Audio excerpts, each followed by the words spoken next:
오늘 아침 신문 시작합니다. 전국 교사와 장학사들에게 국민의힘 대선 번호로 교육특보 임명을 알리는 문자 메시지가 대거 전송됐다는 기사 먼저 보겠습니다. 경향신문입니다. 문자 메시지에는 제21대 대선 국민의힘과 함께해 주셔서 감사합니다 라는 내용과 함께 임명장이 링크된 인터넷 주소가 있었는데요. 링크를 누르면 교육특보 임명장이 뜨는데 임명자는 김문수 국민의힘 대선 후보로 돼 있습니다. 선거를 앞두고 이 같은 사례가 종종 발생했지만 이번에는 교원을 특정해 날아든 것이어서 개인정보 유출에 대한 우려의 목소리가 컸는데요. 평교사뿐만 아니라 교감, 장학사 등 여러 직위의 교원, 퇴직교원까지 비슷한 임명장을 받았고요. 특히 임명장 삭제 신청을 하려면 개인정보를 입력해야 해 논란이 더 커졌습니다. 교원 단체들도 개인정보 유출에 대해 수사해야 한다며 목소리를 높였고요. 국민의힘은 당내 인사가 교원 등의 개인정보를 제공했다는 사실을 인정하며 사과했습니다. 다음은 한국경제입니다. 5월 대학 축제 시즌이 본격화하면서 축제 기간 열리는 대규모 공연을 관람할 수 있는 암표 거래가 기승을 부리고 있다는 기사입니다. 관람 인원이 한정된 데다 유명 가수들의 무대를 보려는 외부 수요까지 가세하면서 수십만 원의 웃돈이 붙어 암표가 거래되고 있습니다. 대학 커뮤니티에선 암표 거래글이 이달 들어 500개 넘게 올라왔고 정가 10,000원대의 표는 20-30만 원의 시세가 형성돼 있는데요. 당근마켓과 X 등을 통해서 외부인을 상대로 한 판매도 이루어지고 있었습니다. 대학 측은 암표 거래를 막기 위해서 구매자로 위장해 암표 판매자를 찾아다니거나 상시 모니터링단 등을 운영하고 있는데요. 문제는 단속할 법적 근거가 부족해서 실질적으로 제재할 수단이 없다고 신문은 지적했습니다. 이어서 같은 신문 기사 하나 더 보겠습니다. 올 여름 아이스크림 가격이 오를 수 있다는데요. 아이스크림의 필수 재료인 코코넛 오일 가격이 사상 최고가로 치솟았기 때문입니다.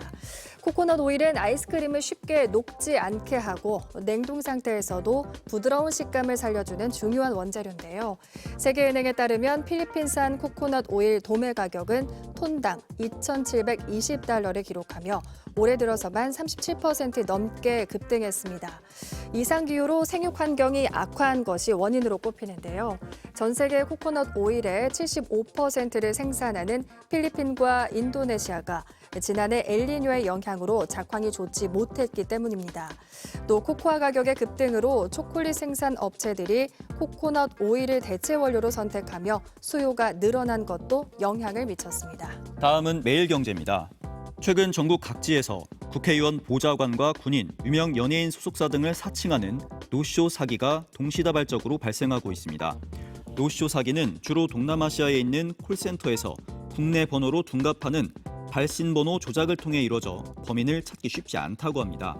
이 때문에 해마다 사기 범죄 발생 건수는 증가하지만 범죄자 검거율은 지속해서 하락하고 있는데요. 지난해 국내에서 발생한 사기 범죄는 역대 최다인 약 42만 건으로 2019년 대비 40% 늘었고요.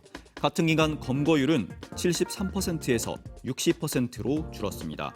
특히 신원이 파악되지 않는 불상 피의자가 포함된 사기 사건 비중은 2019년 24%에서 지난해 40%로 2배 가까이 늘었지만 실제 체포까지 이어지는 사례는 많지 않은데요. 경찰은 악성 사기 추적팀을 신설하고 검거율을 높이는 데 주력하고 있다고 합니다.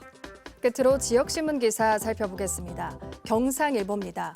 울산 동구 앞바다에 오징어계의 황제라 불리는 무늬 오징어가 자주 나타난다고 하는데요. 마리당 시세가 10만 원에서 15만 원 사이에 형성되는 고급 어종으로 일반 오징어보다 크고 살이 단단해 회로 인기가 많습니다.